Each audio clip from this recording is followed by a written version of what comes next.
Welcome to Fargo Talks Fargo, an unofficial podcast on the FX television show. Fargo Talks Fargo is hosted by me, Bill Lempe, and my buddy Charpie. Sponsors for this season of Fargo Talks Fargo are TAG, celebrating Fargo and the Midwest community through t-shirts, art, and graphics. For more information, visit tagfargo.com. And Fargo Brewing Company's Wood Chipper India Pale Ale with its bold hop flavor and velvety body. Grab a pint or visit them online at fargobrewing.com. All right, here we are, Fargo Episode 9, A Fox, a Rabbit, and a Cabbage. And Charpie and I had a little bit of a slow night on the hot dish last night, so we apologize for our lackadaisicalness. I can never say that word right. No, Who cares? you can't. Fuck it. There we are. You always have problems with that word, that one word. Me talk pretty one day. But we're really excited to have some guests back on our show that we already had on once this year. And a couple of the gals that run the FXFargo Tumblr, Carmela and Mia, are back again because we need smart people. We need to pepper in some people who know more than we do. That's how we do it. Yep. That makes us look good. We just surround ourselves with better-looking, smarter people than we are. It's the way to do it. That is our favor to the Fargo Talks Fargo listeners. Is we bring everybody all the smart insight that we can't come up with. That we can't come up. Where we are lacking, we will find a guest. Yep. Who can combine their powers to make us seem better. So how are things with you ladies? Pretty good. Yep, great. I have to say, the dentist opening this week was really enjoyable for me, mostly because I geeked out. I had to look it up. It's the Yodel Boogie by Wiley and the Wild West. And the guy who sings that, I shit you not, is the guy who sang the Yahoo Yodel. Like from Yahoo. Oh, really? Yep, he's the guy who sang the Yahoo. That's the guy. Nice sleuth work there. Boom. Well, and that's the end of my sleuth work. Everything I say from here on out will suck. So keep listening, I guess. No, yeah. That's what we got. All right, let's get down to it. Do it. Oh, me? Yeah, I'm letting you do that. You do it. I'm sipping Okay. I'm sipping this beer right now. So Lorne Malvo has obviously assumed a new identity, and this is to, I guess he's still employed by somebody. Might be freelancing. So maybe he's just that's probably it. He's probably freelancing, or he's just entertaining himself. But he's assumed a new identity as a dentist. Aces. I didn't ever catch his name. Was it McMike or Mike or? It was Mike It was something. Mike. Was Yeah. it? Mikey Was that Mike? like a was nickname? McMike and Bertie Bert. I love the Birdie Bert. Birdie Bert? Birdie Bert. Mia, what did you think when you realized? Did you think like right away that you're like, oh my god, it's Lorne? Yeah, I recognized his voice when he Yeah. was talking, but it was, I don't understand if he actually was a qualified dentist. He was actually being a dentist. He's a pretty dedicated person to whatever craft it is he's doing. Mm-hmm. Yeah. For a man who likes to murder people, he sure had quite a bit of care and technique with that gentleman's tooth. Uh-huh. So I immediately assumed that Bertie Bert was going to be the hit, but we kind of find out differently a little bit later. Mm-hmm. Yeah. Did you notice that? Because we can kind of move past the dentist thing. I don't think it's that important. It just sets the scene for what we eventually find. Did you notice that all the artwork in his house was all forest and tree stuff? I kept thinking, oh, he's making a home for a wolf. Oh, yeah. If you play it back, I mean, all the paintings on the walls are trees, with the exception of the one just red den where he sits and listens to tapes like a fucking creep. His house is almost like late 80s, early 90s decor. The man It might has have- it. Oh, go ahead, Mia. It might have to do with the predators can see Oh, yeah. the most shades of, Green. or you can see the most shades of green because of predators thing. So he cloaks himself in red. Mm-hmm. He's creepy. I read this, so I'm not taking credit for figuring this out, but did anyone catch the when Stephen Root's character comes in and says, I can't remember exactly what he says, but he says "friendo." That's from No Country for Old Men. Yeah, when he's talking about how they're going to tie one off. They're going to tie one off. Going to tie one off tonight, friendo. Oh yeah, it's going to be a big night, and they put the beans in the bean salad or whatever the fuck it is into the oven. He's so domestic, and I know Charpie talked about this last night, and I think that was the most jarring thing after you realize he was the dentist. Even in his conversation with the guy, and he was like talking about the sleep deprivation and becoming an animal, and he's like, "Oh, that's a bear," and it's like one haircut changed a man. Yeah. Mm. Oh, it's just freaking me out. The animal references are relevant later on with Lou and the conversation he has with Lorne. Yeah, how can they? That's the thing. There's just these constant little nuggets and like breadcrumbs dropped along the way by Noah Hawley. But I don't know. I still don't know what to make of him listening to the tape. I had to wonder who it was on the phone that he was taping, the guy that killed himself. Yeah. I thought it was blackmail initially, but then but with the guy killing himself, I don't know how that would be blackmail. It was just almost like he set something in motion on that guy that just put him in a dead end with no way out, and it's like you can either. It seemed similar to Lester. Yeah, like very much so. Foreshadowing, maybe. I didn't. Oh, maybe. Lester is way too much of a pussy to kill himself. You know what I mean? Really? Well, we can't. We'll talk about how much of a pussy Lester is later. Slowly going from a lovable man to getting his just stuff that he deserves from being abused from his wife to realizing that he's an absolute ass clown of a human being. 2 dead wives in 1 year. Oh, spoiler alert! If you're listening to this, so sorry. Bruce Willis is dead the whole time. Mm-hmm. But we eventually get back to Vegas. Yeah, so we learn. We learn through that little conversation as they were tying one off over bean dip and dessert wine. That the hit is that Lorne's next hit is actually Bertie Bert's brother, who's in witness protection, which leads them to Vegas because Bertie Bert. I mean, he's known Lorne for what? 6 months maybe, and he's already introducing him to his brother in witness protection. Yeah, but new Lorne is incredibly personable. Right. I mean, he even he evidently lets his future wife put her thumb in his ass. Well, I loved how Lorne didn't really have to sort of egg on Bert to introduce him to hang out with his brother. Bert just kind of did it himself. There was a beautiful little moment there where it was like 2 seconds long, and Bert was kind of, if that's his name, kind of thinking about whether or not he should let Lorne be introduced to his brother, and Lorne just like looks at him and he just stares at him and he's like, fuck it, let's just do it, let's go to Vegas.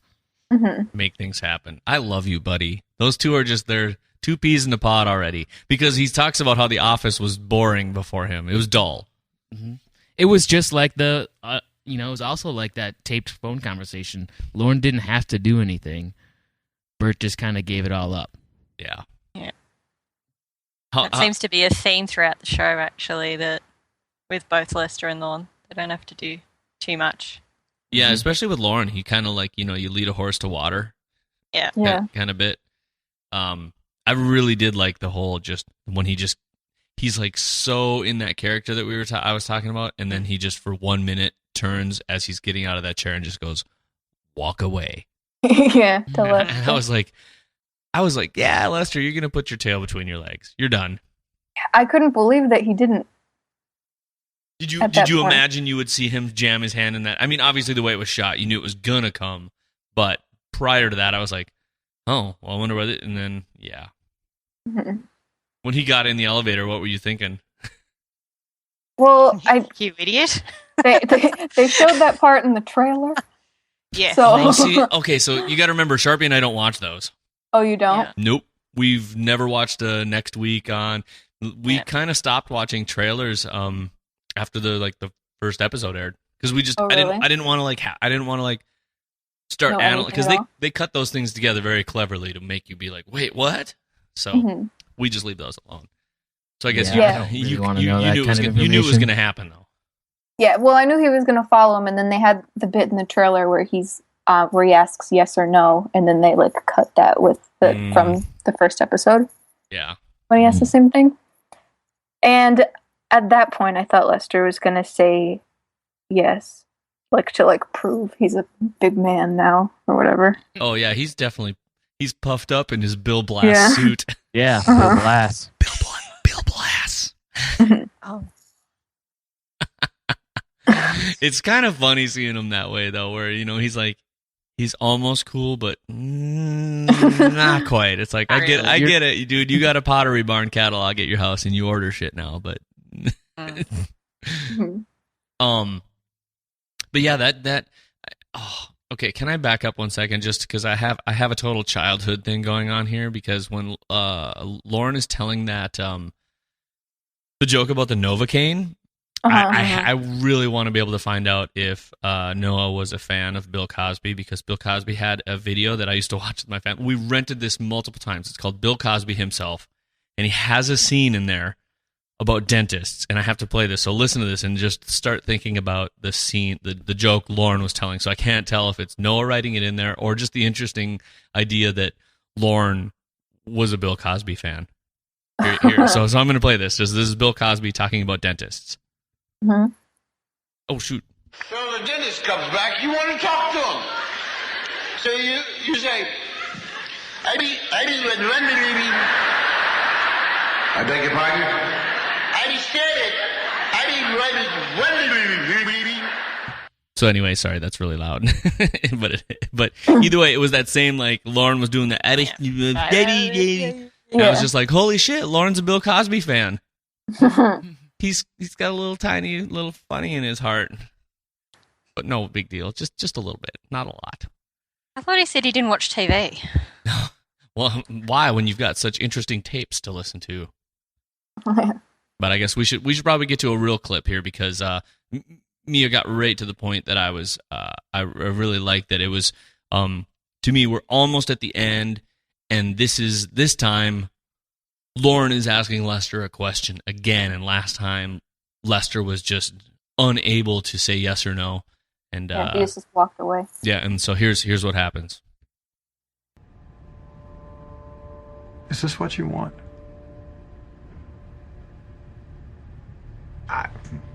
Hey, Mike. Lighten up, huh? Lester, is this what you want?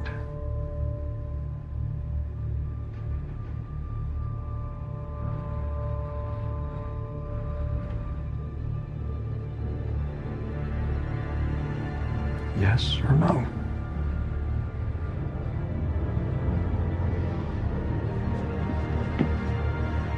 Yes.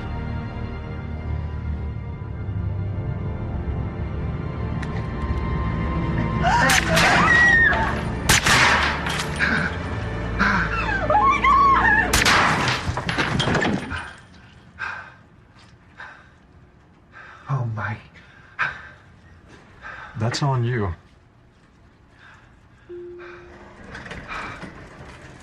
Just totally brutal. And then like, hey, let's just real quick, let's peek out of the elevator. Uh-huh. I loved how that ended. That's on you. Like, I didn't want to do that, but you said yes. What did you think Lester thought was going to happen? Like, in answering yes. Oh, shit. I was wondering that too. You don't have a speculation on that? You don't? Well, when he asked, is this what you want? I wondered what he was actually asking. Yeah. I feel like Lester just said yes as a matter of principle, because last time he wasn't brave enough to, That's what I think too. But I think everybody kind of knows what the answer is, what he's like referring to. I mean, yes means like you're bringing on the wrath of Lorne Malvo, and I don't think Lester. I mean, I don't think he doesn't believe that, but he does still answer yes, like you say, out of principle. Do you think it's a matter? Do you think it is a matter of him almost? Now that you guys are talking about this, and I'm thinking, I also wonder if it's a matter of him thinking about, do you really want to be honest about who both of us are? Do you want to really talk about this? Like, we'll drop the veil, and I'll be like, yeah, I'm fucking Satan.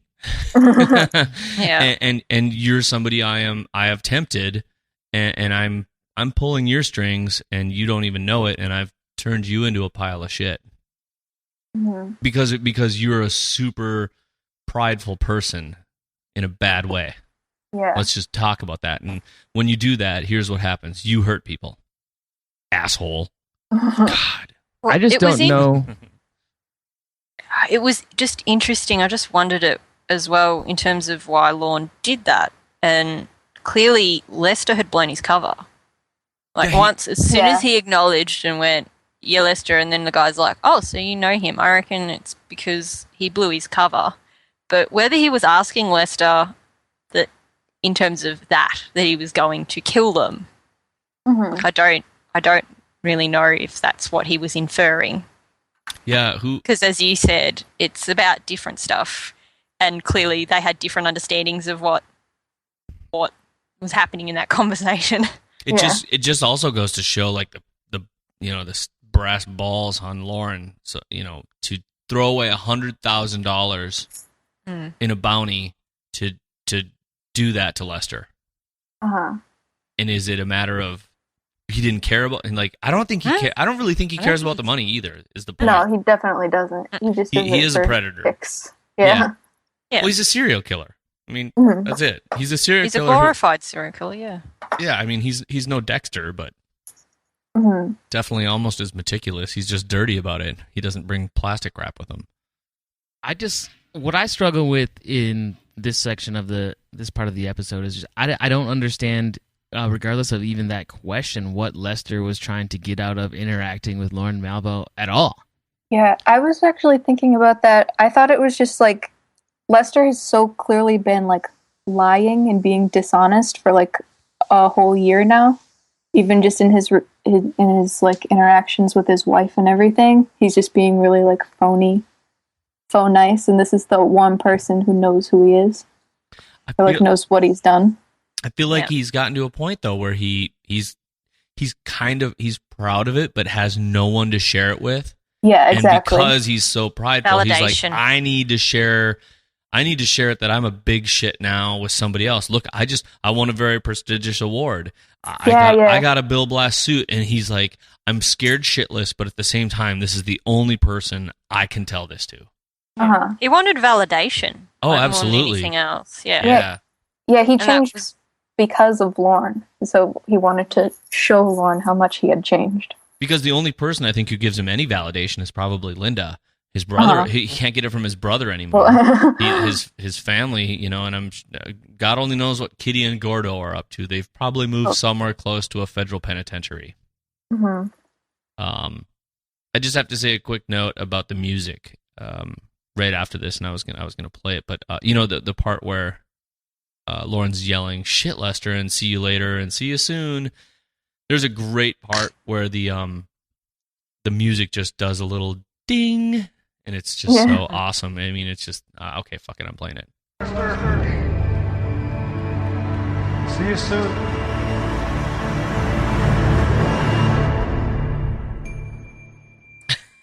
I love that it comes to like that, such a huge grow, and then just down to like this tiny ding. I love that. It's been great. No, go ahead.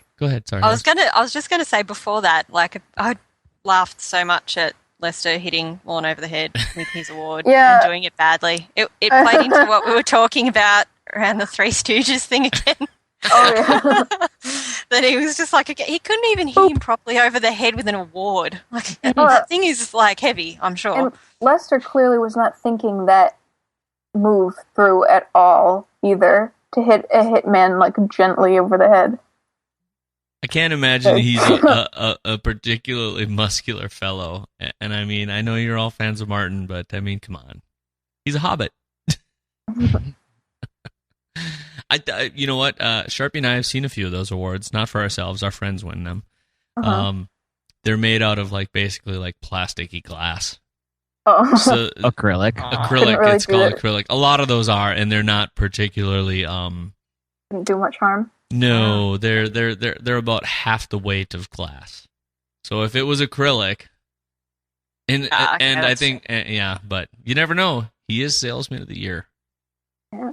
It could have hit him harder. Yeah. Yeah. Maybe that Bill Blast Or picked suit up was holding something him else. back a They were little bit. in that area. There had to have been other He things. could have just punched him. Yeah. Yeah, I think we've already ascertained though that Lester is not good at fighting back, with the exception of hitting his wife with a hammer. I mean, that's the only thing. I mean, other than that, he's not. Well, I'm surprised he didn't break his nose on the elevator He door. did. He punched the cop. I'm sorry. Yeah, you're right, Mia. Yeah. But it was a pretty crappy punch if you watched it. Oh, and he tased Numbers too. So he's good with other weapons. He's just not Yeah. good with his own. Turns out he is not a master of the award. Mm-hmm. We end up in Fargo, and we open directly with the show title, The Fox, the Rabbit, and the Cabbage. Did either of you look up the actual answer?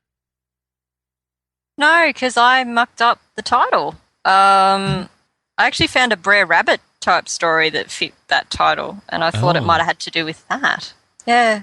I have seen an alternate thing of the wolf, the Yeah. rabbit, and the cabbage. I think well. that's the same thing. No, but I just thought it was interesting to find the one that says the wolf because there's been so many references to wolves. Oh, right. But here I'm sure it's to not be obvious, but and then of course I was trying to figure out who's the fox, the rabbit, and the cabbage, but I found a pretty solid explanation from somebody on Reddit. Bill, do you want to? Well, should we explain the fox, the rabbit, and the cabbage riddle? Or well, I mean, it's just basically it's the. I mean, anyone who watched the show heard it, but I'm just going to give the answer.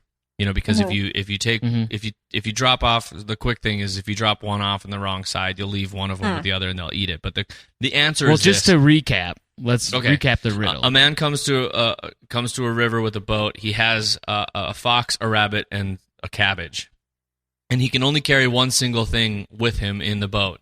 So how can he get them all to the other side without the rabbit eating the lettuce, the fox eating the rabbit?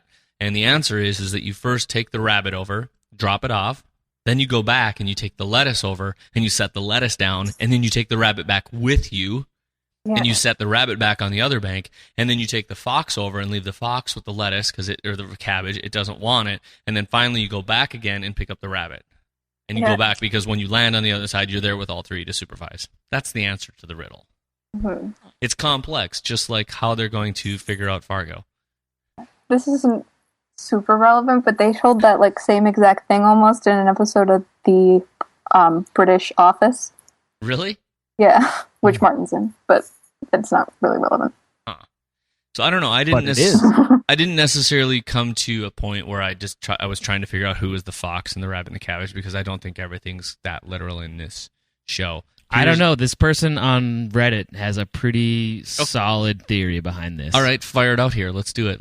Okay, so we're talking about Budge and Pepper are talking about the riddle, right? And Peel's great scene, by the way. Yeah. One of them suggests the answer being a turducken.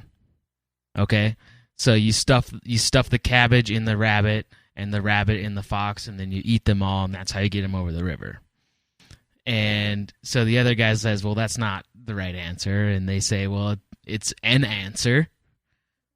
Which is true, which is totally true. It's an answer. You make a turducken out of cabbage, rabbit, and fox. Well, interesting. This person, let's see. The user is Black Antlers. I thought this was very, very well thought out. And what kind of led them onto it was the car driving scene where Lester and Linda are driving to Lester's new home.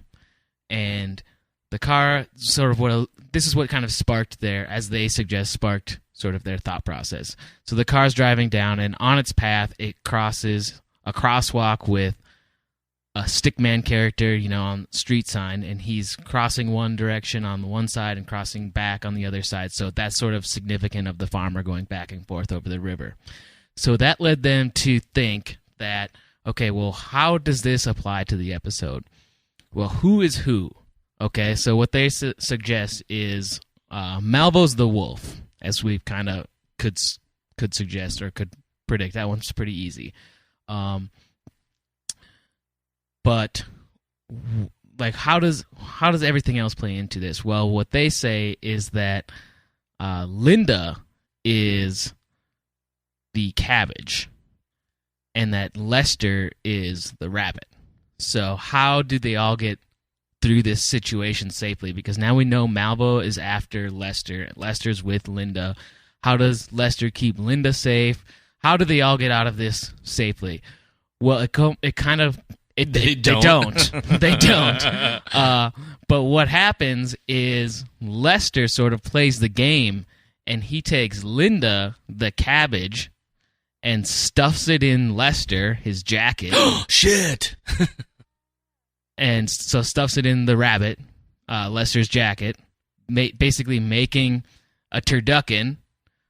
So the cabbage is now in the rabbit, which is Lester's jacket, sort of disguised as Lester, and Lester just sends them to the wolf. Yep, Trojan. Oh, God. Yeah, that sounds about right. I love brilliant stuff like that. Uh-huh. Hats off to that was guy. Pretty cool. That's it. Let's just stop recording now. No, I'm just kidding. We're done. We got it all worked out. Okay, can I make my one gripe? And I know I've promised that I don't want to gripe about the distance between Bemidji and Duluth and accent stuff too much anymore, but here's the deal. Fucking Fargo and Bemidji are so close together. Nobody in Fargo would say, "Where's Bemidji?" It's just, it is super, super impossible. Unless those guys just landed on this planet, but they've been in the file room for a year. Yeah. Well, they've been in the file room for a year, though. They haven't gone anywhere. They haven't, but I mean, like, it's I don't know. They might be new, though, to the Fargo area. They might be recently transferred. You know, we don't know. Well, he does have a comment. Who gets a commendation and then sent to Fargo? Hey, man, they were sent to Fargo to just watch over this syndicate.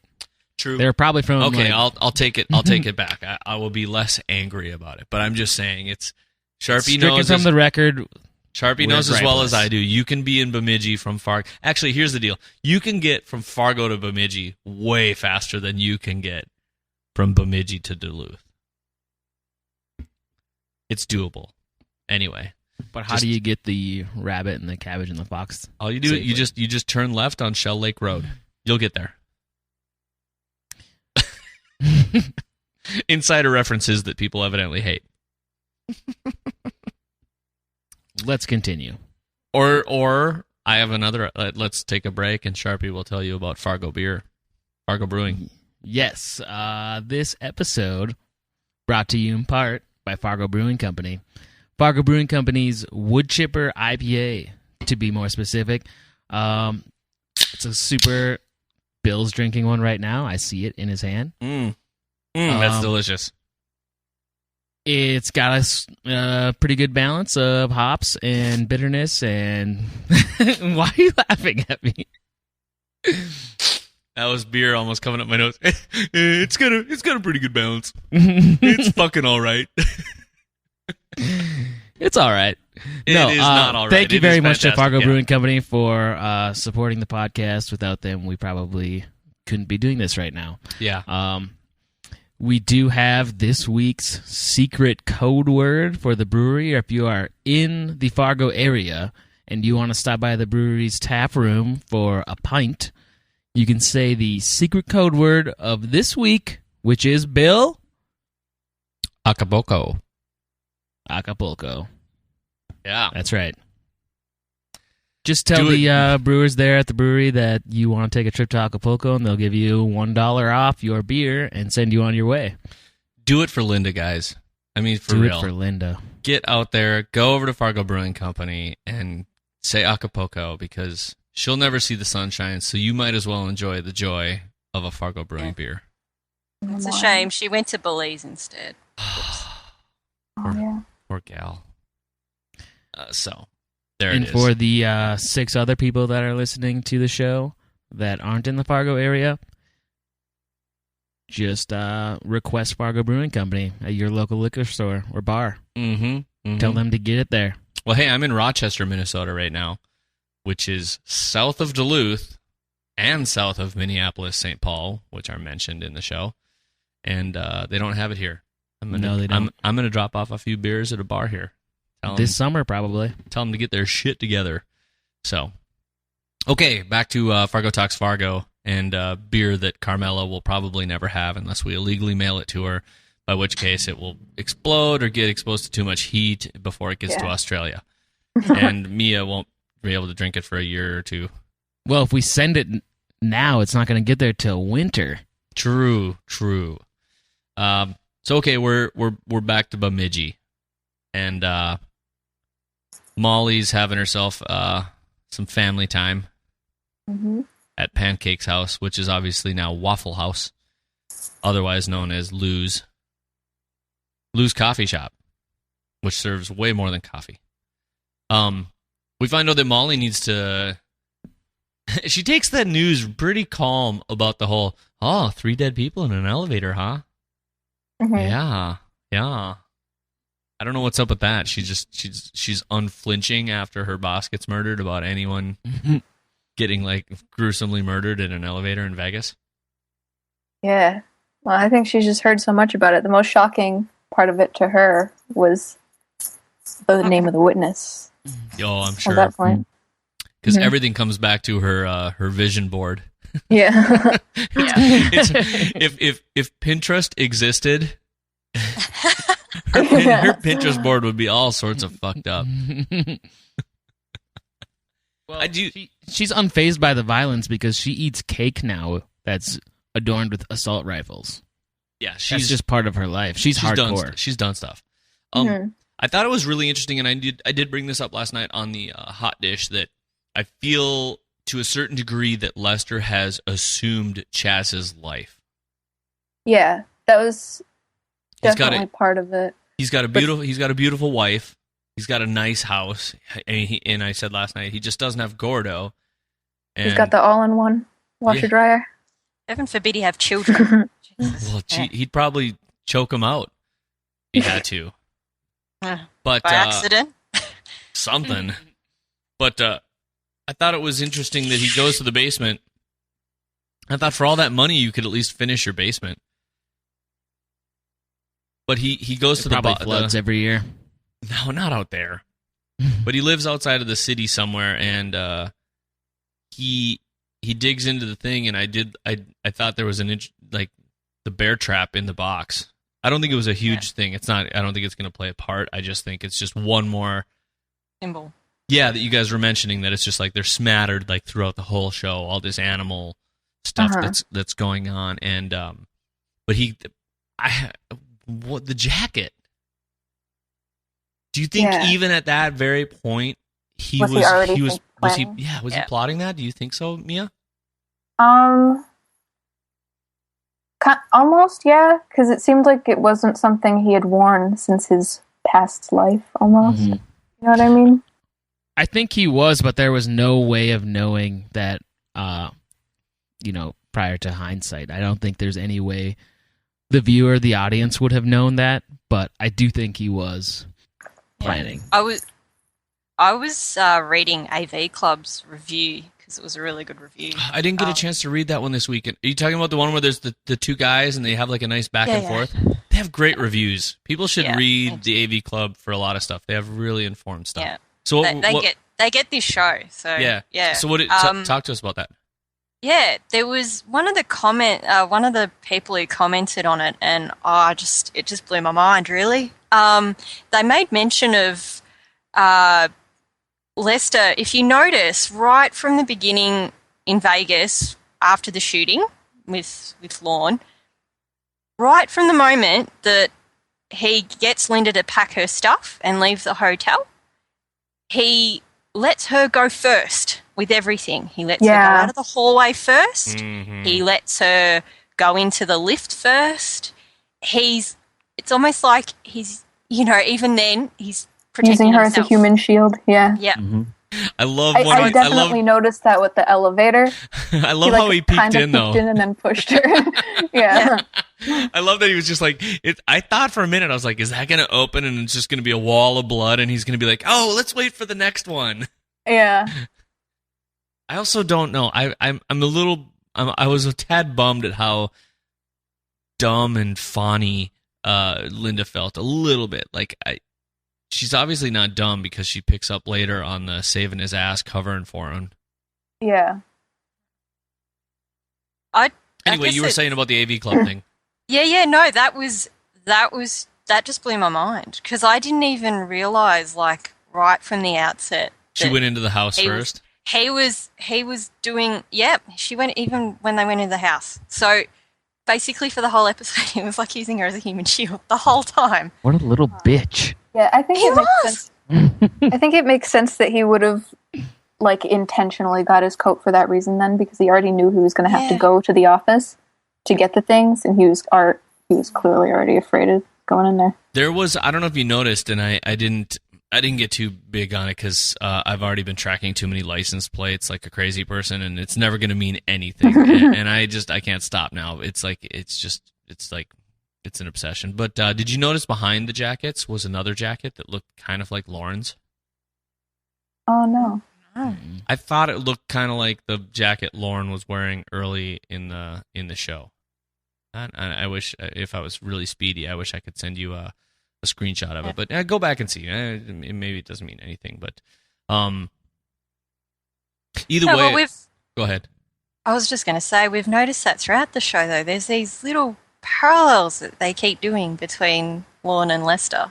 Mm-hmm. Like, at one point, I think, was it an episode or last episode, not this one that we've just seen, where he says, that's highly regular. Yeah. And you think of all the ways to phrase that. They just keep mirroring stuff. And, this is, I guess, another continuation of that. Mm-hmm. And, I mean, you just can see with his wardrobe generally, with Lester's wardrobe, how it's gone from hot, warm shades to now it's just gone cold. Well, it went cold, cooler blues, and now it's black and grey and charcoal type colours, just like Lorne. Mm-hmm. So it's... Red and blue in religion also have a very big thing, and it's a thing about divinity and humanity. You'll notice in, like, if you see a lot of the Ascension of Mary stuff, that she tends to be shedding a robe. I'm mixing them up back and forth right now, but she's shedding one for the other, and which is why Jesus is always in one color. And I was thinking about the very same thing about how the warm and the dark and that kind of stuff. But evidently, blue coats just mean you're a fucking douche. I mean, he's cold. Bastard. Yeah. Well, it was soul. I noticed that even back in the first episode, which is a bit of an aside with Lester and his shirts, how he went from when he murdered Pearl, he was wearing white, and then he went to brown, and I just thought, I'm just going to have a look and see what those colours mean, because I notice sometimes, there's meanings there.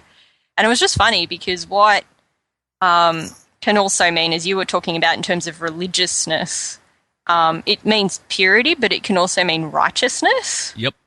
And in, I guess, Eastern religion, it also symbolizes death. Actually, yeah. I mean, that's the thing is, like, depending on what line you're crossing religiously, and Noah Hawley's been doing it. I mean, doing both. We've been in a lot of veins of Judeo-Christian stuff, but we've also been in veins of paradoxical questions that come from Buddhism and Hinduism and stuff like that. But yeah, you're right. I thought about that for a little bit too, because have you ever seen the big charts of the breakdown from, like, Breaking Bad? Yeah. Like, the color palettes. With the exception of, I'm sorry, I'm forgetting her name. It's just purple, the whole show. Marie. Hank's wife Marie is just purple. Yeah, except for the last episode. Yep. She's in black. Well, shit Quite happens. appropriately, too. Mm-hmm. Oh, and I was just thinking also, when they're finally going to leave to the airport, Linda and Lester, she doesn't have her coat. She mentions that she doesn't have her coat, and he's like, we don't "Oh, need it." Yeah. Yeah, so he was like making sure that she was going to be cold and have to wear his orange one. I didn't even catch, and now I want to rewatch. God, see, now I got to watch for like a fourth time and like really figure it out, but a third time. But he didn't wear the coat out of the house, did he? No, he did. He had it on when he was printing. Yeah, so he must have taken it off when he got in the car. So big deal, continuity, whatever. I mean, I've done that before in this area. You get in a car and it's winter, and it's, you know, your car's warmed up. You don't want to be wearing a big puffy jacket, but yeah.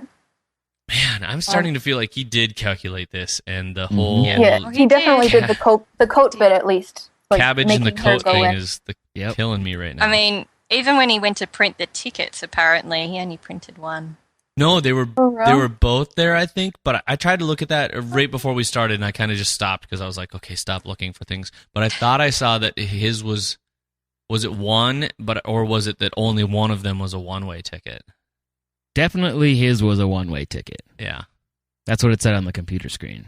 I was reading among the again with the comments, so a few people had said that there was just one. I haven't had a chance to look at it myself. Yeah, we can go back. Somebody should check that out, because, I mean, it's just one more thing of pointing out how much he probably is calculating. Oh, are we going to find out that Lorne gets...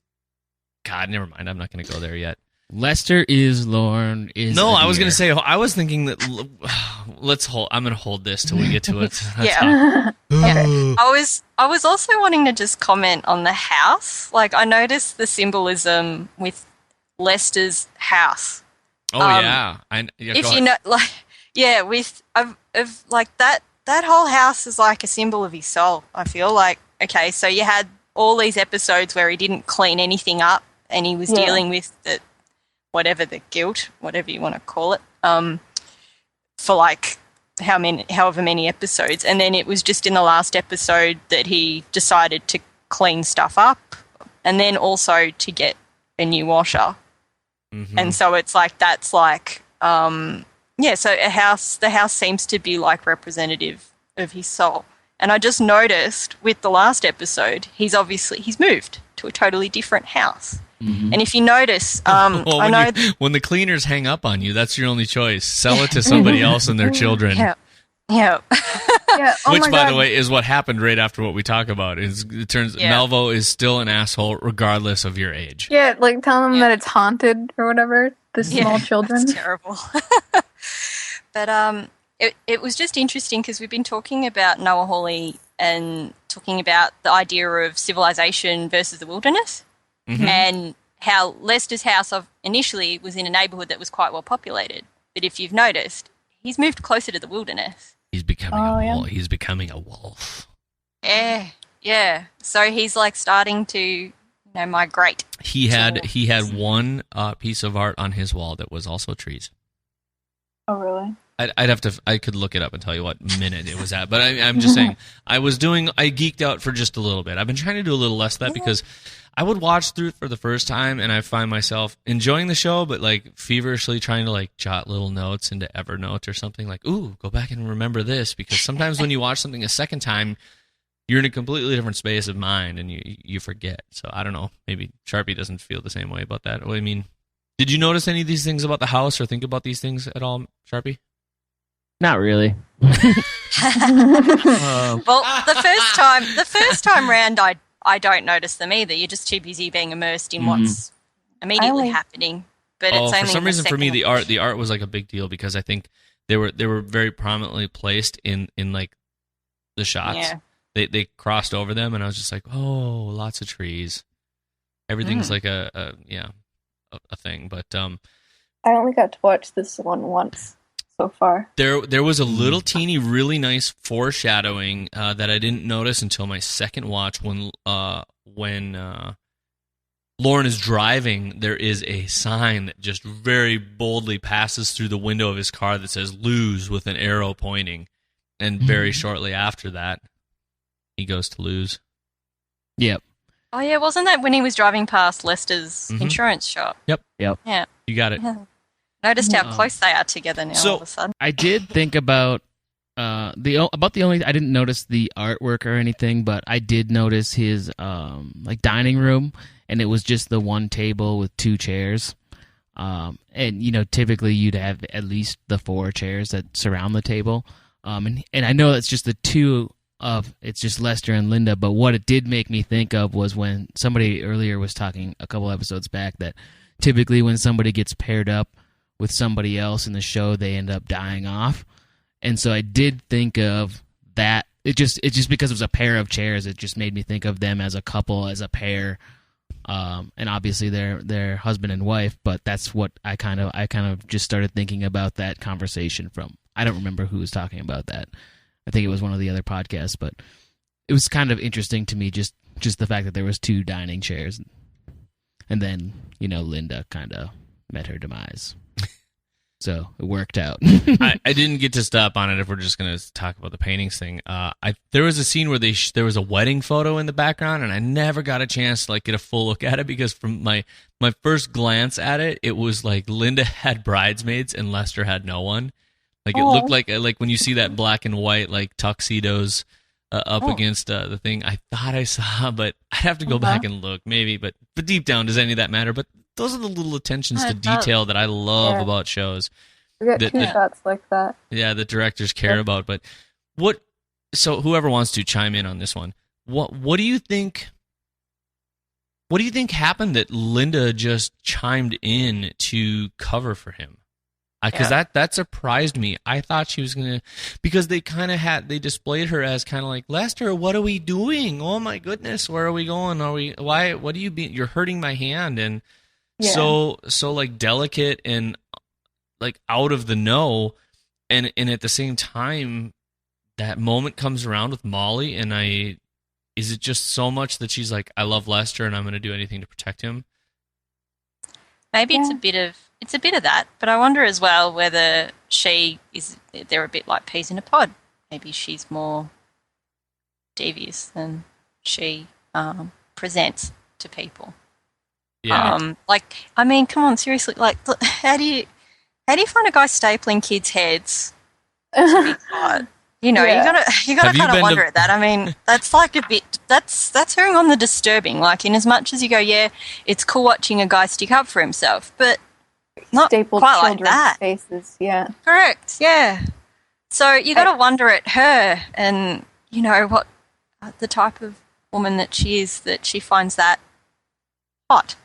I thought after that part where she figured out she had to step in and stand up for him, that she was gonna be more in the know, but then she didn't seem to get why Lester said that they were still going on the trip after Molly said to stay. Huh. You know what I mean? Yeah. I don't know. I just want to know how the pea soup turned out. Yeah. Cold. Okay, I looked it up while you guys were chatting, and there was no 2 tickets. There was only Lester's. He never even ordered her. God, he's a fucker. No. He planned it. He planned it. I'm still gonna say this. I find myself wanting to see Martin on more American television.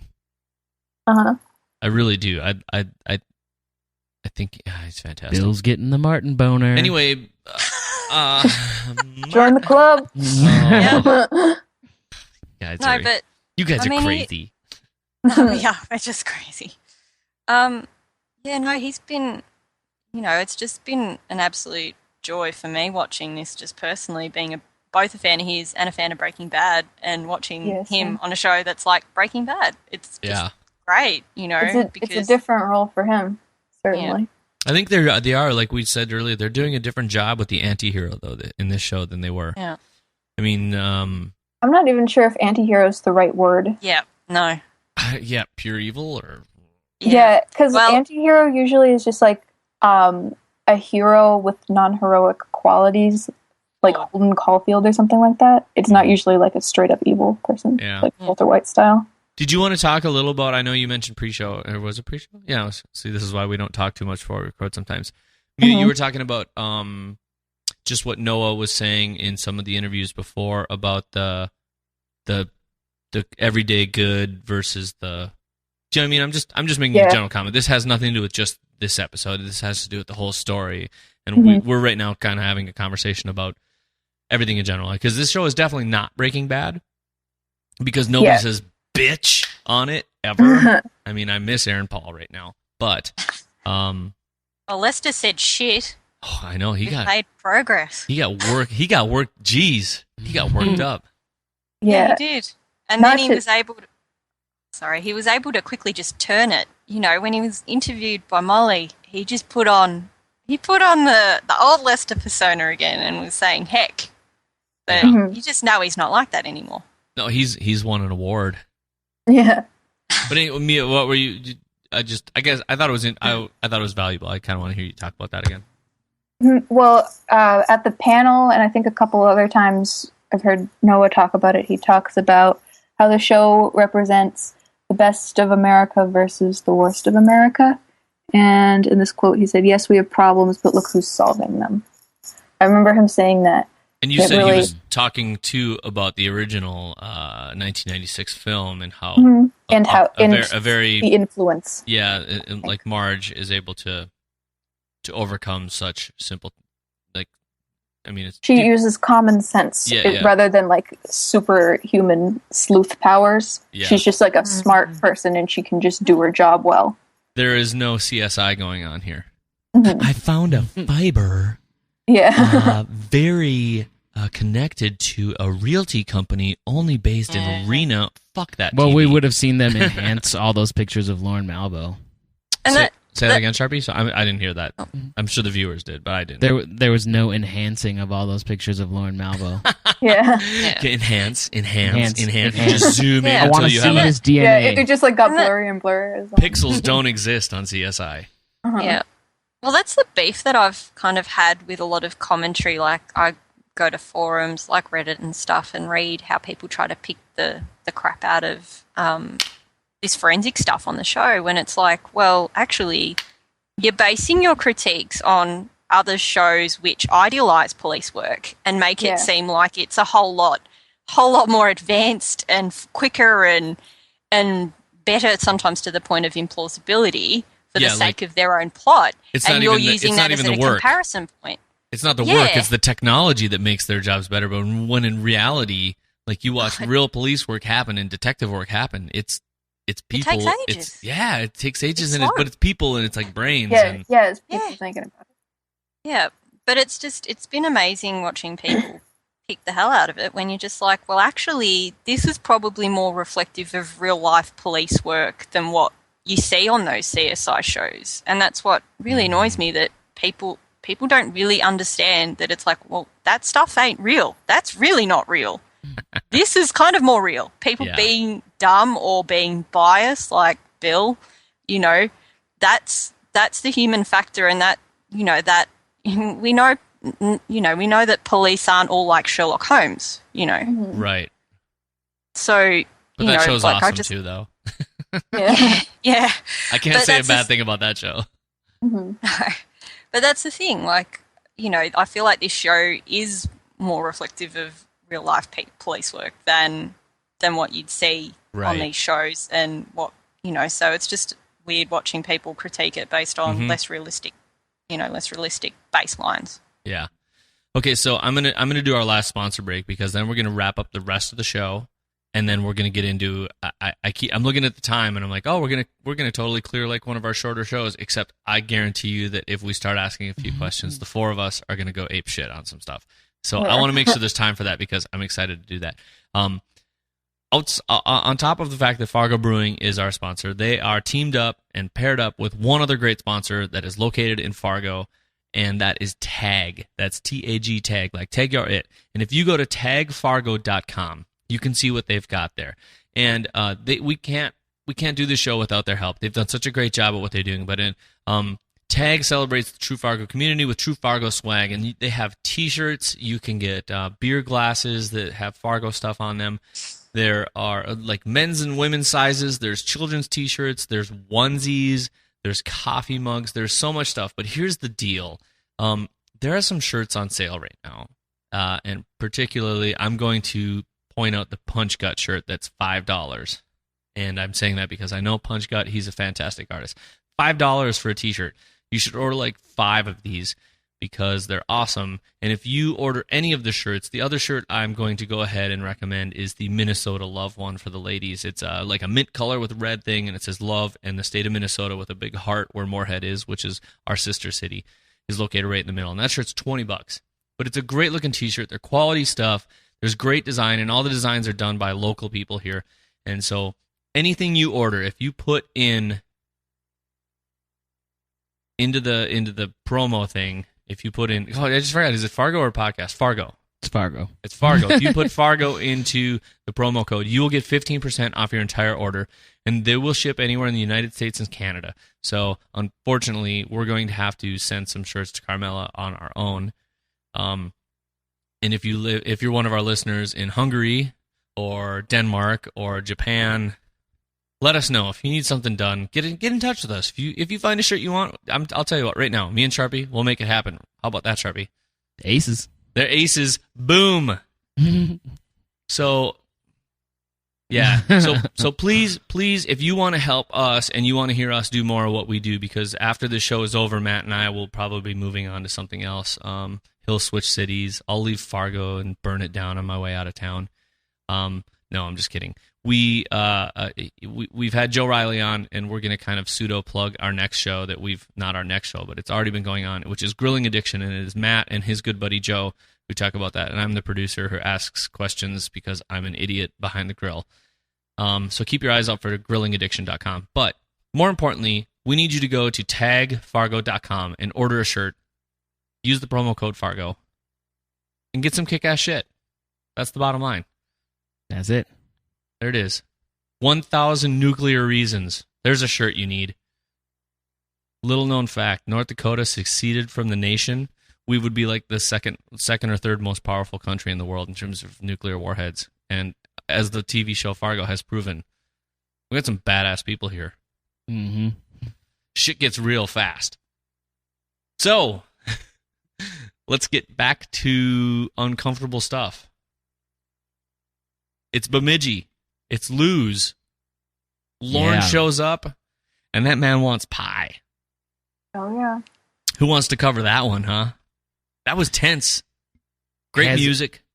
Another Reddit reference here, but a person on Reddit noticed that this scene was very similar to that of one in A History of Violence. Really? Has anybody seen that? No, I haven't. Yeah, so the two bad guys come into the diner and they order just coffee and pie, and it is sort of a very awkward moment. If you haven't seen A History of Violence, you can just watch it. I won't tell you kind of how that scene plays out, but you can imagine it's violent. Yeah.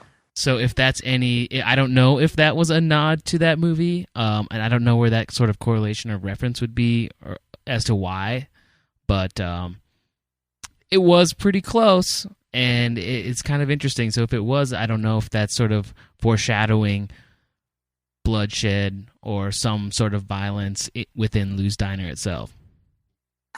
Anyone? Everybody's got something to say. Go. All right. I'll put my hands down. Somebody else, go ahead.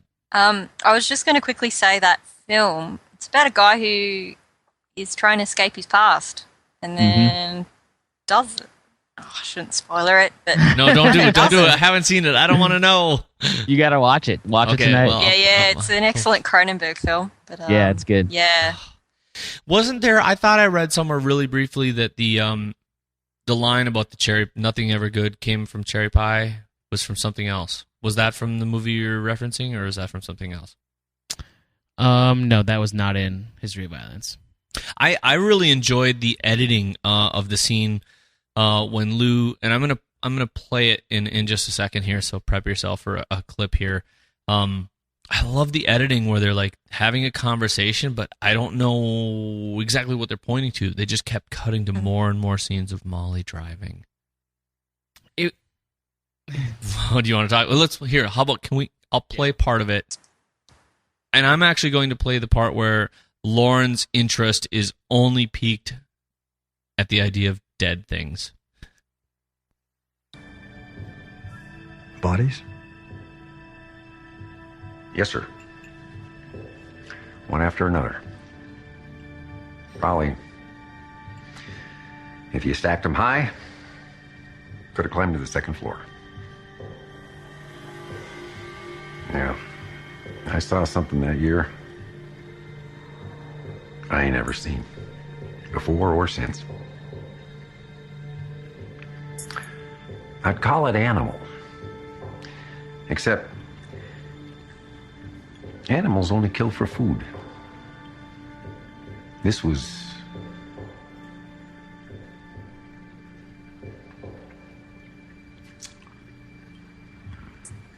Sioux Falls. Ever been? Went to Sioux City once, back in my scandalous days. Okay, that is pretty intensely Midwestern to me. Would you agree, Charpie, where there's like something serious and all of a sudden you're like, so the hardware store's got a tire sale going on. Mm-hmm. You know what I mean? Like you can just like shift from very tie back to Ida Thurman and the conversation in the kitchen about the hailstone killing him, and then they're just like, what flavor was it? Yeah. Somebody's got some crinkly going on there. Am I the only one hearing it? Yeah, I'm hearing it. Everybody sit still. I'll probably edit that out. That's all right. Okay. Yeah, it was, yeah, I mean, I know I'd read, after that episode, I was reading stuff, and someone had mentioned perhaps the idea that Lorne connected to Sioux Falls in some way. And I think now, in light of that conversation, I think that's actually gaining momentum, that he might well be. What year was 70, that supposed to have been? 79? 79. Mm-hmm. But, So how old is Lorne? well, if we now look at Lorne and we assume that, maybe that he's not that dissimilar to Billy Bob's real age, that puts him at quite a reasonable age to be like around, it would be around, because I think he's like 58. You think it's him? Might well be. You That think, might be no, why do you he think Sioux peaked. Falls was him? Mm-hmm. Like it was a young Lorne. I He would have been younger. He would have been able to stack those bodies. I was thinking a little bit that they kept cutting to Molly while they were having it, that it was a foreshadowing effect on two old guys who've seen a lot of shit, and Molly is about to see. That's why they keep cutting to her in the car, and I feel like it's talking about the next episode, that we're going to see a lot of bad shit, and Molly's going to be pregnant ankle deep in it, and that's what I think it's about personally. I don't know if it's necessarily that directly tied to those two, but I just think this entire scene in and of itself is incredibly tense. And I'm not just talking about Molly rolling up on the diner. I'm talking about between the two of them. They have and it's not just like good old regular Midwest pastor and aggressive. It is like, because he's former police, real police. Sorry, I'm going into the wire. I feel like it's like they have like this innate sense of who each other are, and they're talking without talking, but they're talking. Yeah. They're sussing each other out. Yeah. I was almost shocked that Lou didn't say something more to Molly. You know what I mean? Mm-hmm. I thought that was a nice tie back to the funniness of it, though. Mm-hmm. When she finally gets there, and they pull the back door, front door bit. Yeah. And not only that, but he goes basically right by Budge and Pepper again. Yeah, so I get. That was hilarious in the background. Twice now, they're just like fucking They missing just it. don't notice at all. And like if that had been Molly, she would have been. But the problem is she's seen him, and I think at the same time, if you just think on like a really like simple level, it works in terms of writing and story. Yeah. But at in like a let's fake it deeper level, Pepper and Budge, when they missed the shooting, they were so vested in their shitty conversation about cleanliness and food stuff that they missed it happening. And now they're completely pointed and focused on getting there to talk to Molly, that you could literally strangle somebody in the parking lot, because they're like, we got to find Deputy Solverson. That's it. They're like laser focused. Yeah. Uh-huh. Yeah. I was really worried about them actually because he kind of thought, is Malvo going to do something to them out in the parking lot? You know, because they literally drove in and out at the same time. He doesn't know who they are. I mean, he walked in front of their car. He has no... Or are you insinuating that Lorne knows everything? He's omniscient? No, but didn't he spot them outside when he left the Fargo Syndicate building? Like, didn't he turn around at one point? I think because didn't he see them talking to the local police? Yeah, he did. Yep. He stood there for like a second after coming out of the building and like pretended to be interested and then pretended to be bored and walked away. Yeah. But that's what I mean. He saw them. I don't doubt he would have seen them. Yeah. We don't... Because he would have scoped that out, you would have thought, you know, because, you know, being aware of any immediate authorities that were trying to work out what was going on. Any comments from anyone about the Garden of Eden comment, too? Just coming back to the pie and the... Like, I'm still haven't figured out, you know, he's the wolf. Is he a serpent? Is he temptation? Is he the devil? Is he... There's spider stuff, too. Yeah, we haven't come back to many spiders lately, though. Yeah. Have we? But either way, it's just one more touch upon animals and stuff like that. So, what was the comment from like Budge or Pepper about like we're invested? Yeah, it's personal. Yeah, it's become personal for them too. We've got some shit going on. Hey, have you been to the file room? Get out of this file room. That's exactly what it is. Maybe they don't actually care about the case. They're just they want to get out of the file room. No, I think they care about the case. There's something they got something in their crop pretty bad, and they're ready to like get on it. And I know Mia and I chatted quickly too. I mean, because I think I want to get to the holy shit moment and in a second, but obviously they go back to the Bemidji Police Department. Bill does a whole, oh my god, I'm so sorry, this is crazy girl. Girl, you crazy. And and they're like, what are you talking about? This is brilliant. This is an excellent detective work. Yeah. And Bill is just standing there and Mia was just, you were talking about how she was what do you say? Or was it Carmela and I were talking about it? But how Molly was just like super Yeah, she was sheepish. Like, she was it was just, just really cute. She's like, I'm just doing my job. Yeah. Doing my shit, Bill. You go back to your machine gun cake, asshole. Yeah, I feel like that was the first time she ever got any sort of validation in her work from anyone except her dad. Oh, yeah, that's true. Mm-hmm. Well, except for Gus, but Gus obviously Gus obviously got what he needed. Yeah. Preggers. I'm surprised her dad didn't recognize Lorne after, her countless mind map boards all over in her office, in her house. Her future Pinterest board in her house. Yeah. Like you... Sorry, or like they're like an authority being FBI, and to have them say it, like, you know what I mean? That's a good point, but obviously he didn't recognize him, or he would have said something. Lorne? Do you mean Lou towards Lorne? Yeah. Yeah, because, I mean, if your daughter, you've been to your daughter's house and you've noticed she's got like a murder board in her bedroom. Yeah. Yeah. Mm-mm. Oh, but... I said Lorne. Okay. Then again, maybe in true Midwestern fashion, Lou doesn't go where the magic happens with his daughter. Yeah. Also, he had dyed his hair, Lorne. True. Yeah. But Gus recognized him. Or did he? Because Gus had seen him in person like multiple times. So, that's true. Yeah, very true.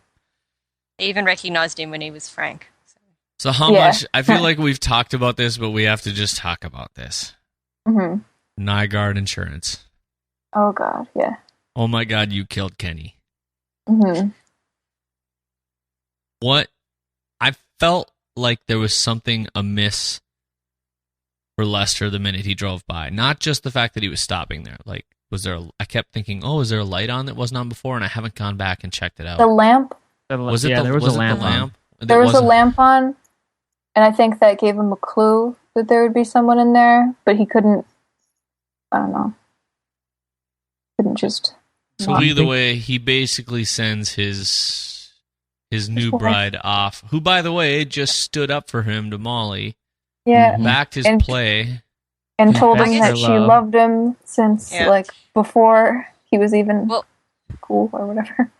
Yeah, that was really interesting. Even the drive into when they were driving to pick up the passports and the tension in that scene, I was like freaking out, thinking, "Oh my God, Lorne's going to ram them. He's going to ram her and T-bone them in the car." And I'm like, "Oh yeah." When they he was, went like, over driving, there's really, so many. yeah. And, hey, I think that's actually an excellent thing because I kept feeling that because that's what happens in so many TV shows now. You hit a cross street, and next thing you know, a truck hits you. Mm-hmm. Yeah, and yeah. But yeah, you're right. And what was interesting, though, and it was something I didn't realize because I was too busy feeling it, again, reading, I'm not sure, again, if it was Reddit or AV Club, that someone had observed the idea that whole sense of the way they film that part where she's talking to Lester and, that feeling of doom around thinking that maybe someone will come up from behind, maybe someone will hit him from the side. You're being immersed in Lester's point of view and you're not really focusing on her conversation because you're too busy freaking out about are they going to get hit, are they going to get hit. And I thought that was just a really great piece of cinematography there to be able to not just, I guess for us to see Lester feel, looking anxious and worried, but to actually get us to literally feel like what it's like to be in his shoes. And as a result, she's saying to him all these really wonderful things, and he's not paying attention. Yeah, Charpie, what did you? So tragic. Charpie, what did you think when that scene finally unfolded? Did you? Because I don't know if I certainly I really when he told her to put on the coat, I was like, oh shit. Oh, yeah. And then he said, put up the hood. I'm like, oh, you fucking piece of shit. Yeah. I was like that when he talked about having the sore back. I started to that's go, oh my when God, I immediately knew God. He's going to send her off to her death. Yeah, and then as you'd said around her putting on the coat and then putting the hood up, and then he went, oh my God. And then she even kept the hood up when she was inside. Mm-hmm. I was just like, the hood was the final man, you are such a little bitch. Like, obviously he's sending her in there, but like making her put the hood up, come on. Making it look like that she's him, like literally. Yeah. Not giving Lorne any opportunity really, unless he'd seen her on the way in, to be able to spot that she's someone else and not him. Mm-hmm. You totally trust her up in the best Trojan way possible. Yep. Mm-hmm. Yeah. Charpie, did you make anything of it? I don't know if we didn't talk about it on the hot dish. We maybe talked about it after we stopped pushing the record button, but I felt like there was a little part of Lester that was genuinely like, oh shit, I did that. I don't know. I mean, I do. You could kind of maybe see that. Like, I think it was more of disbelief that the plan actually worked, and now he wasn't sure if he was proud of it. But he's gonna go. Oh, you with mean it. he was like, oh shit, I was right. He was gonna jack me up in my insurance agency. Yeah. Oh, I wondered actually, like, whether initially I'd wondered whether he was horrified at seeing her die, but I'd wondered as well as whether, he was actually more horrified thinking, actually, shit, that was going to happen to me. And it makes more sense when you see it that way because then he's relieved. He's initially horrified and then he's relieved because, if you're thinking that he's just horrified at seeing his wife die, then he'd probably remain horrified and not fall into a point of relief at all. Right. But if you're thinking of it in terms of, oh, he's actually horrified thinking, shit, that could have been me there. And then afterwards, he's like, you might be thank right. God it wasn't. You might be right. Because it's really hard to negotiate those reactions. And it's, it's been difficult with him the whole time with, his various grief feeling, grief emotions and stuff, his expressions. It's just been quite difficult. And I know that it's seemingly they've made it quite deliberately like that, which is great because then, it's not that cut and dry as to what he's feeling. Yeah. It's odd because he seemed to have thought that out really well, like dressing her up and sending her to die instead of him. But I feel like he didn't think about the fact that it would immediately become super suspicious that it was him whose wife died again. He not just died, but was like violently murdered. On his property again. Yeah. After he'd just been the witness to a crime. Yeah. Yeah, there's like he did it. Oh God, I don't know what he was thinking. Do you think that there was even passports in Nygaard Insurance, or was that? I mean, was the sole reason of going to the office just to check to see or to send her to her death? Like, did they even have to stop there? It's that kind of like confused me about there only being one ticket, because like in the event that Malvo wasn't there, then like what was the plan? Sure. So I guess the passports had to be there because she would have had to pick something up and bring it back. Yeah, that's crazy.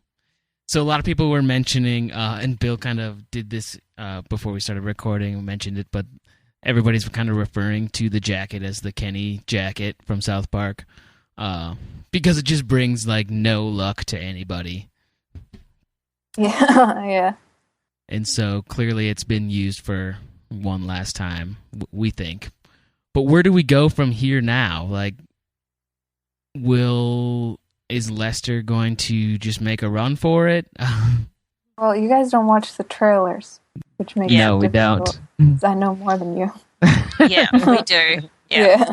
Great. Mm-hmm. Well, I guess in terms of the trailers, though, that this time around they were a lot more vague than It usual. was vague, but you do find out like one thing that Lester does. Yeah. Don't tell us. Or wait, or can we? No. Or do you want to go there? No. You don't have to if you don't want to. You don't want to know. We'll spare you. Is this the road you want to go, Bill? I don't. Yes or no? Oh, do you really want to do this? Walk away, Bill. Walk away. Go back. I guess we could just walk away and then let the girls take over the show for the next 10 minutes, and we'll come back. Just stop recording. Well, we should probably start winding down at some point here. Yeah, so we're just kind of the question was like, where do we go from here? Is Lester going to take a run for it, or like I guess we're leading into predictions. So Lorne smokes. Yeah, Lorne smokes.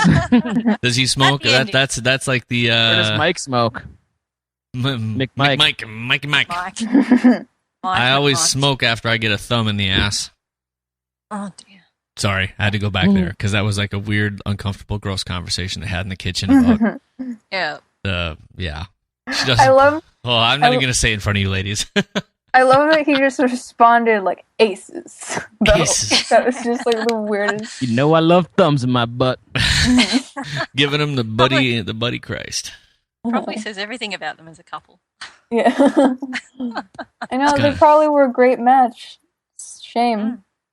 I know. She obviously saw something in him. Mm-hmm. They had a working relationship that was just great. Yeah. Yep, King part of his whole like do you think part of his whole role as like that dentist guy, you know, he had to go with the thumb up the butt thing because his like trophy wife was into it, and he's like, man, the shit I am going through to get this bounty. I have this trophy wife who just happens to love to put her fingers in my butt, and I gotta go with it. She seemed like she was like offering though. It was like a reward. No, but it seemed like she was doing the whole like, I'm not just going to do a slender pinky. I'm doing I'm going all the way. Maybe he listens to the tapes. We're going to tie one off tonight. Maybe he listens to the tapes because he's like reminiscing about a better time when he was just fucking around with Don Chumph. No. He's like, remember when I could just mess with people's lives and they would pee in gas tanks and murder themselves for me, and now I got this. Now I got my dental hygienist putting her thumb up my ass. Yeah. It's a whole lot of hard work for a kid. Digging in people's mouths and taking it up the rear. Oh, okay. That's a complete derailment, I'd say. Well, the segment of the show we don't show our parents. No. Well, that's been the really surprising thing about this series is all this that undercurrent of sexual stuff that's been going on. Like, that was something I really didn't expect. You didn't think Gina Hess was going to get No. given a go around that much by Martin? Not before the series started, no. I kind of thought it was going to be a different tone, but they seem to set it right from the pilot onwards that there's just these little odd little sexual peccadillos throughout. It's just really quite odd. But so where do we made go? It all the more funny. So where does it go from here? Let's talk. Let's make mistakes here. Let's make mistakes about how the show is going to go. I've made it slightly clear in last night's hot dish that I have a desire for Lester to die, and for Lorne to sort of walk away. And while he thinks he's won, I want Wrench to come back and get the jump on him one last time and murder him. And then I want Wrench to walk off into the distance with his jacket and his sideburns and Jeez, everybody knows everybody in ASL knows what a middle finger means. He's just gonna flick him off and walk into the distance. I would actually enjoy that very, very much. I don't know if it'll happen, but I would. I definitely seeing some sort of demise towards Lester, whether it's death or jail or something. And I think Mia had a pretty good observation, if you want to explain that, or prediction, possibly. Oh, in the original movie, you know, the part with William H. Macy's Jerry Lundegaard. Yeah. Jerry Lundegaard. Ah, what are you doing? I'm sleeping in my hotel room. They come in and he's like screaming with his face in the pillow, and he's like sobbing as he's being handcuffed and pulled away. So, and that was like when Jerry seemed to think that he had gotten away with it.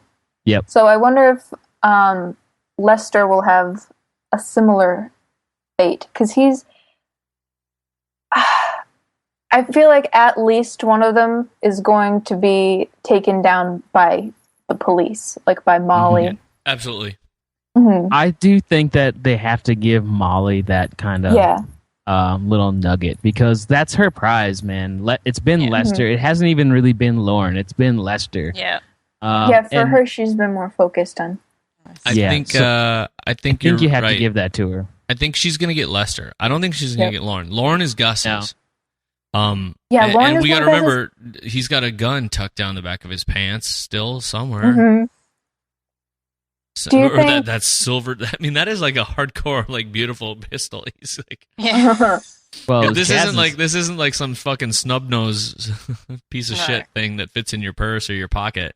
I'm surprised he cocked it so confidently, and like, you know, he really put that together like some sort of action movie hero. Like, he's had practice. I think, yeah, he's the changed man.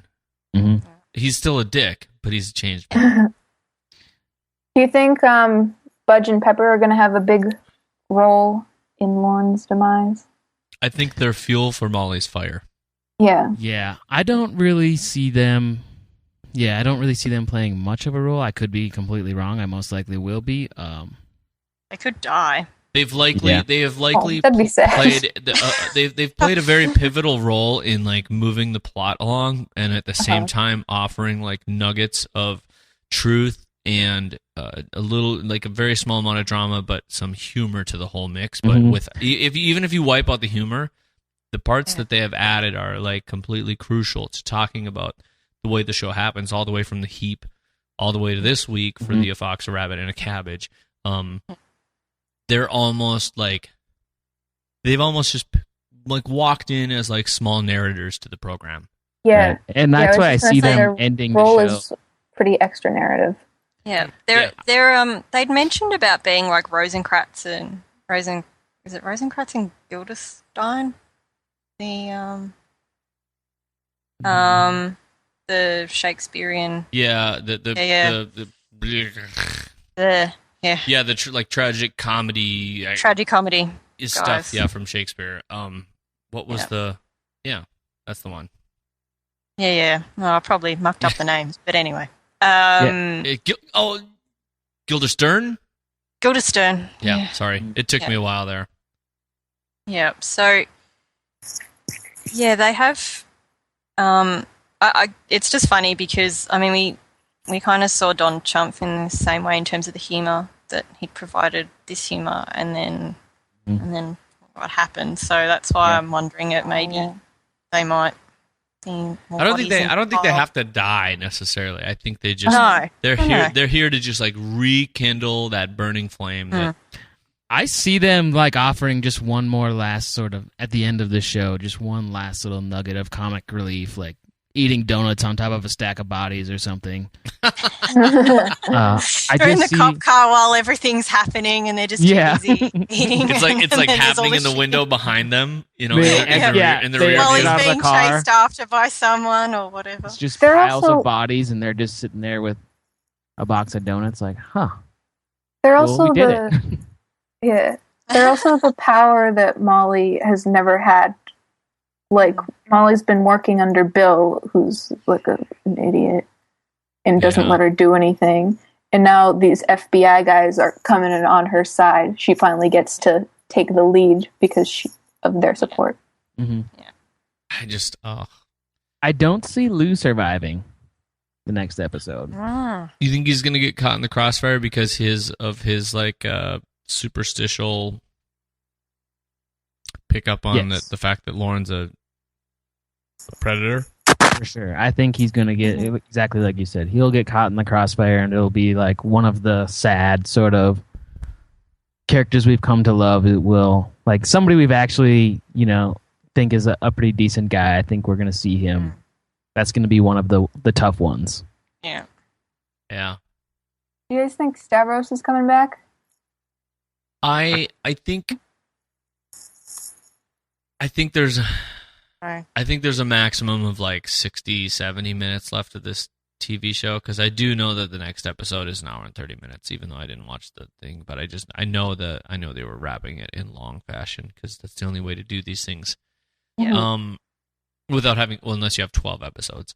I don't know. I think we could leave it behind. Yeah. Maybe everybody should. I think it's everybody the we've seen itself. It's the heap. We've removed people from the story. We've added people to the story, and we've added things that are of different importances now.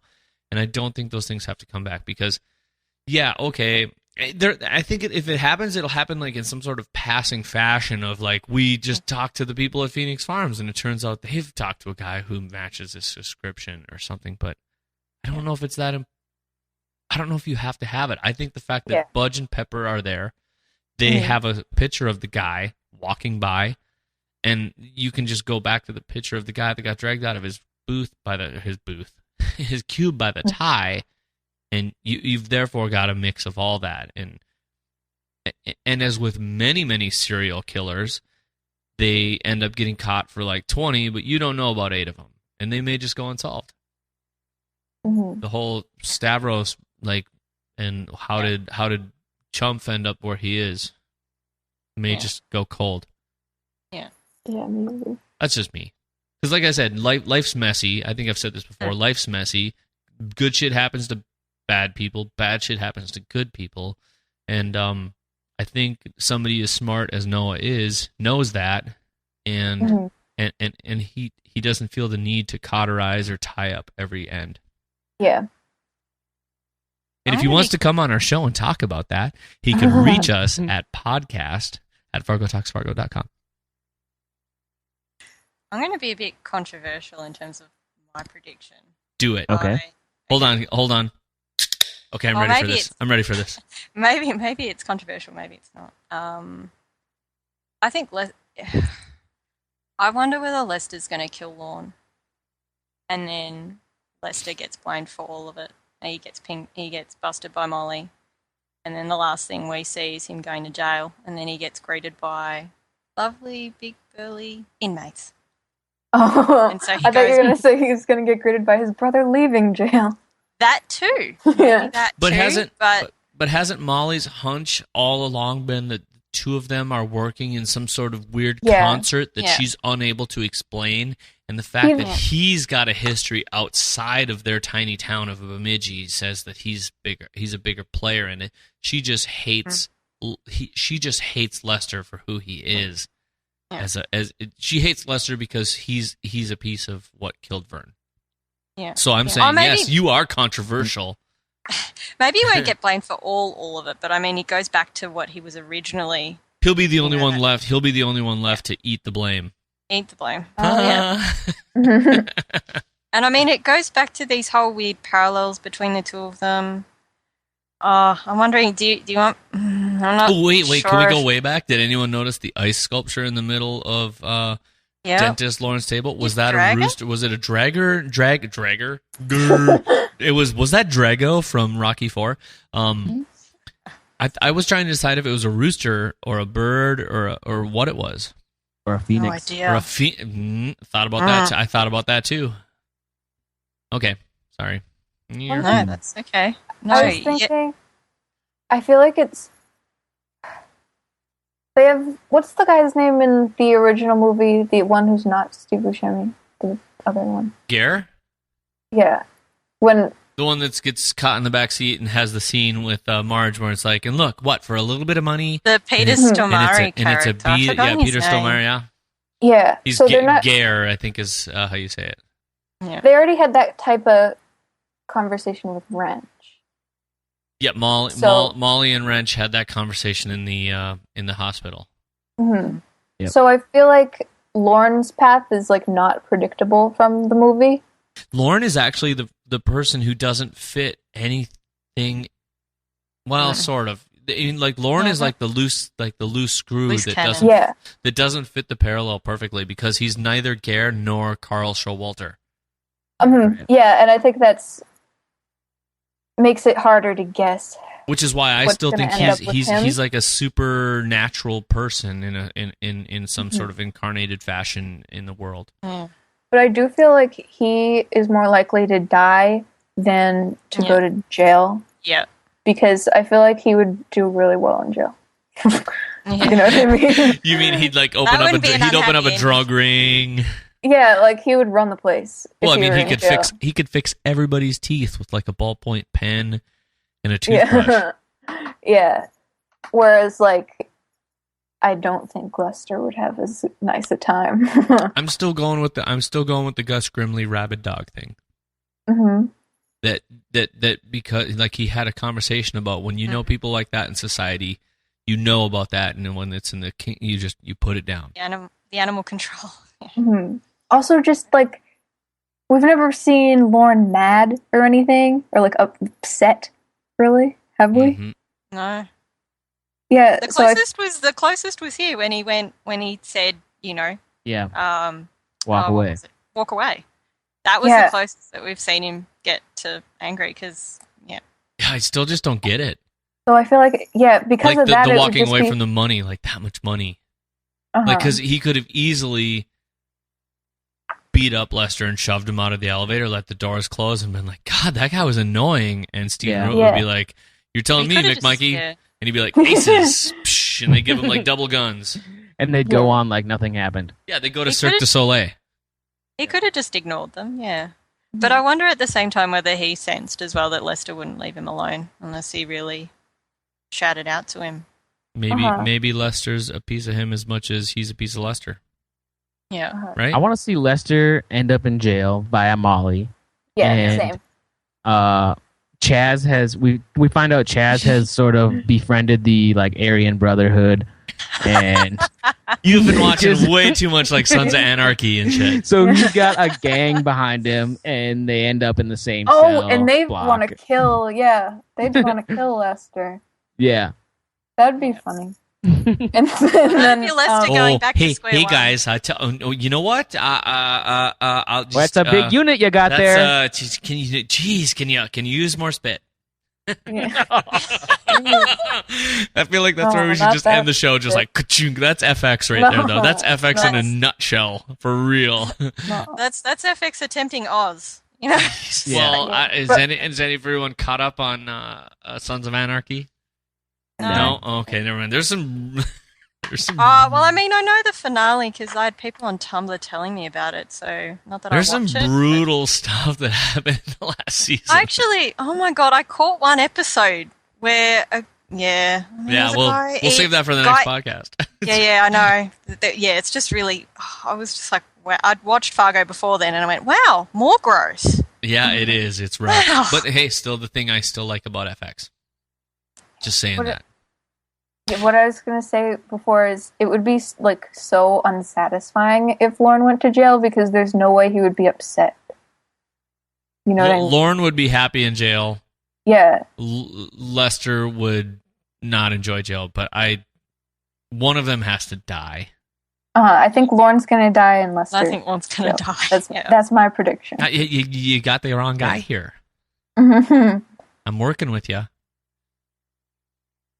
I don't think we can. I think we have to retire Who Dead Next as of right now because it's just such a giant crap. Everyone dead next. Yeah, they're gonna stack. I want to see every minor character just get killed off, just to like put a pin in it. Like there's like some final gun battle that's like you said happening in the back window of Budge and Pepper's window.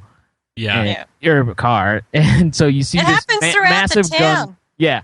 There's a massive gun battle. They're driving around looking for their hotel, and behind and behind them the entire time they're looking for the hotel, which is the Stavros Milos steps outside to get the paper, and a stray bullet just like catches him right in the head. Well, no, they can't do that. Well, they can't do that because Bemidji and Duluth are right next to each other, as John Lamb would point out. I think it's going to be a great week next week. It'll be really fun. It's been so much fun watching. I just...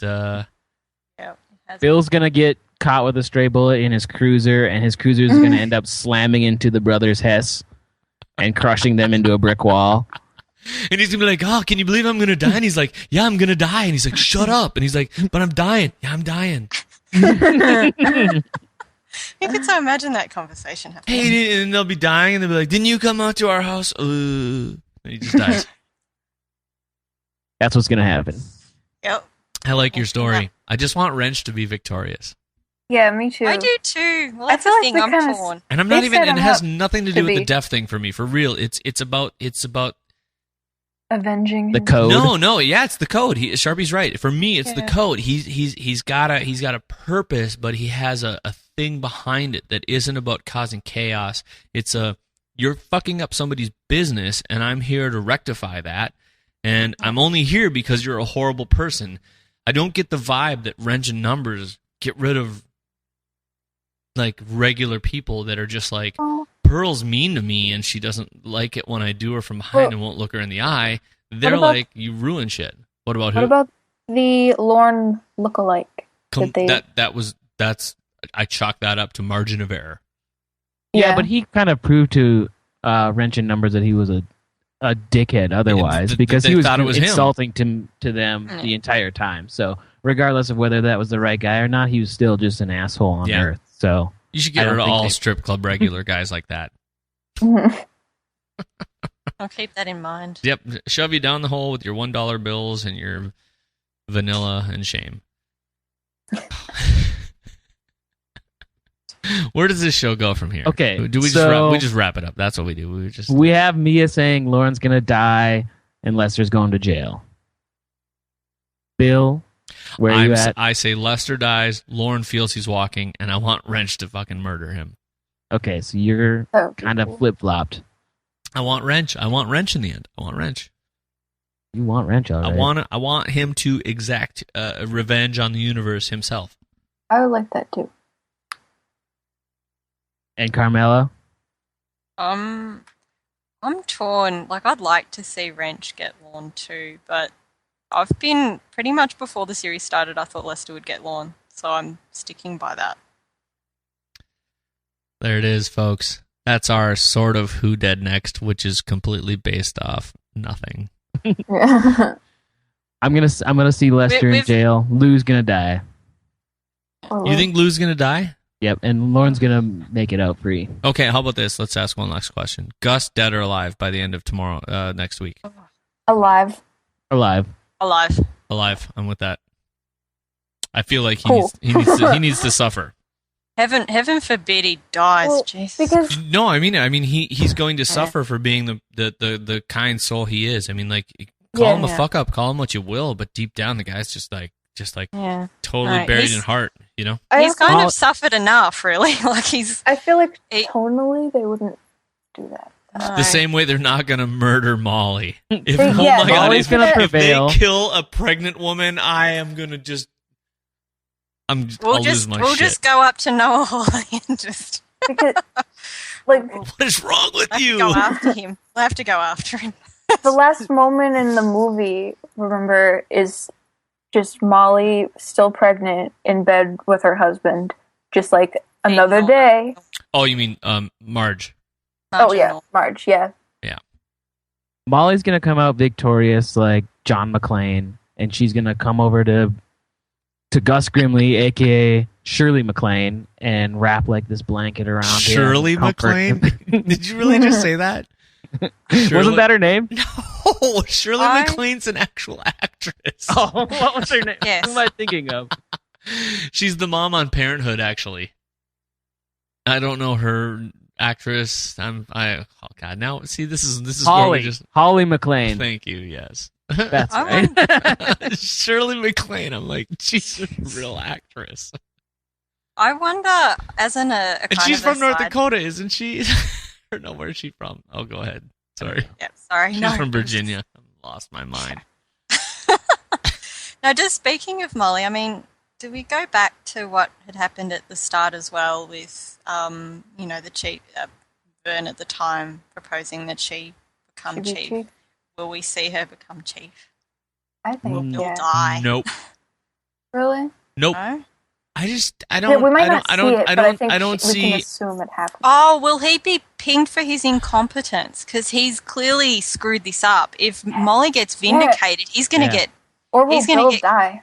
He'll Maybe get demoted I in just. the league. I don't. And I it don't. ends with Bill Oswalt being in trouble, and he's like, "I better call Saul." No, it's just.